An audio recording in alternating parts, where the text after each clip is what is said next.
Today is February the 9th, 2026. Let's do horoscopes and talk about the upcoming astrology. We're going to focus on we as in me, us, you. We're going to focus on the 9th through the 17th. So there's a lot that is going to transpire. A lot of the energy is kind of merging and murky right now, but I want to help you understand what is happening in your life, or at least give you some framework. Okay, so I'll do general astrology updates for the aspects that are happening and ingresses and things like that. And then I will hit each rising sign, and I'm just going to post the beginning of this video with the general astrology, and then I'll cut to the rising sign. So look for your rising sign or your sun sign. If you want to look at your sun sign, just know that it does, or your moon sign, but it's not going to tell the full picture. And the theme of life that I'm referring to may be different because it's based off of your rising sign.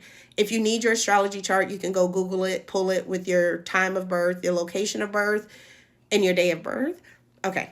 First, the focus. If you are curious, I'm going to focus on Venus and Jupiter because Venus is going to make an ingress this week into Pisces on February the 11th.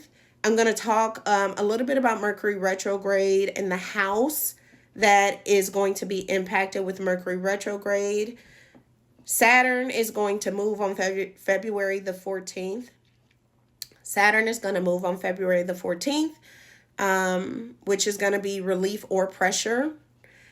There's going to be an eclipse on February the 17th in Aquarius, and that is where new energy is entering your life. And then I'm going to give the aspect of Saturn's movement because Saturn is one of the most important planets from our personal journey as we're looking at like planetary movement, because Saturn is saying this is where you are supposed to be doing work now. This is where tasks and lessons are coming. This is where school is happening for you right now. And depending on the aspect that is having to you, it could be a little bit more intense or a little bit more supportive. Okay, so Pisces is going to ingress, meaning the planet moves into the constellation of Pisces, where it is at its best. It is called exaltation. Venus operates at her highest frequency in Pisces. Matters of love, romance, creativity, art, beauty, passion are all going to flow very well in an aspect of your life through compassion, through intuition, through just being in alignment with those things. It's gonna be very natural, very flowing, very beneficial to us. Venus is also going to make a trine to Jupiter, which I'll talk about a little bit later, because Venus is in exaltation at her best in Pisces. Jupiter is in exaltation at its best in Cancer. And so they're going to have a trine, which is like harmony. And that is going to be post Saturn's shift. And I feel like there's going to be a lot of good karma that comes. And I also feel like some of that may be just compassion, intuition, gifts, spiritual gifts. Lots of spiritual gifts I feel like are going to wake up over the next couple weeks, or like deepen, solidify is what I'm hearing over the next couple weeks, with ease, right? So as all of these things are happening, I want you to just pay attention to what's coming up in your life, and be fluid, because that aspect, there's nothing more for you to do. It's going to happen. If you're waiting on like karma or love, or it's going to happen, start to visualize what it is that you want to happen, what it is that you want to feel, and watch those things come into your life. Okay, so Mercury's retrograde, I want to talk about because it goes into pre-shadow, I think the 10th or the 11th, but it doesn't actually retrograde until February the 25th through March the 20th. Okay, but then it comes out of post-shadow on April the 9th. Mercury is retrograding in Pisces. It is at its detriment, at its fall. It's not at its best energy. Complete opposite of Venus, right?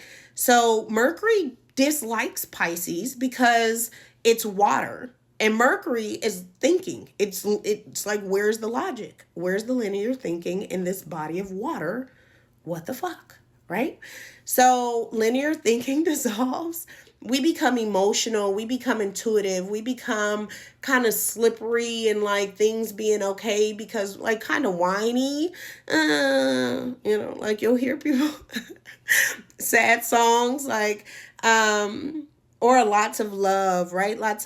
It's a week of love. And so it just be mindful of that your linear thinking can be just a little bit off as it starts to go into its pre-shadow and then retrograde. Also, if there are things coming up around your vehicle, any type of contracts, any type of like communication that is of importance that you need to make, double check those things, get the car fixed. Like if things have been happening and coming up, make sure you're taking care of them and double checking, right? Like text messages, emails, anything that is like communication or like the way that things move between each other. So make sure that you're just being mindful of the fact that that energy is going to get kind of slippery and not be so clear. But your intuition is going to be heightened. So yay for that. All right, let's talk about Saturn.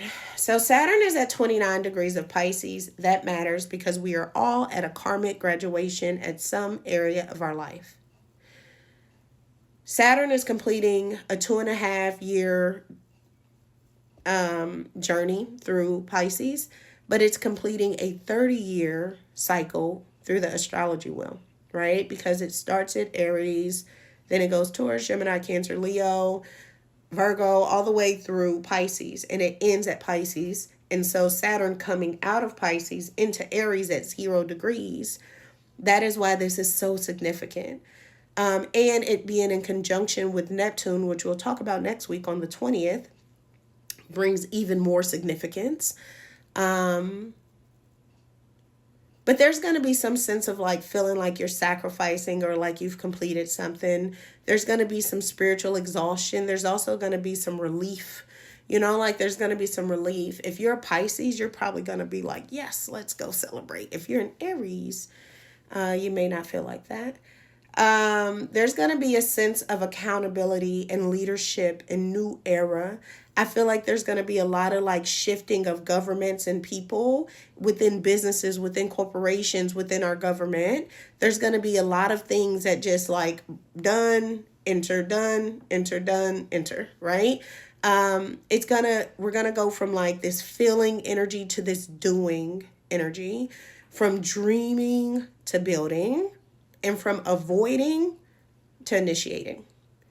But it is a really important day, February the 14th, when this transit happens.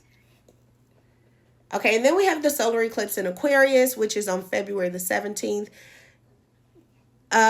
Honorable mention, it's also the Lunar New Year, and we're moving from the snake into the fire horse on the 17th of February as well. So energy is getting hotter. It is speeding up. And you could feel that in your energetic field. Like, I got more oomph and go. I would tell you with the Saturn energy to make sure you are stretching or to find an outlet. Like lifting weights is really good with Saturn and Aries, or any type of physical, strength building type of exercise is going to be really good and beneficial to process this energy that is happening.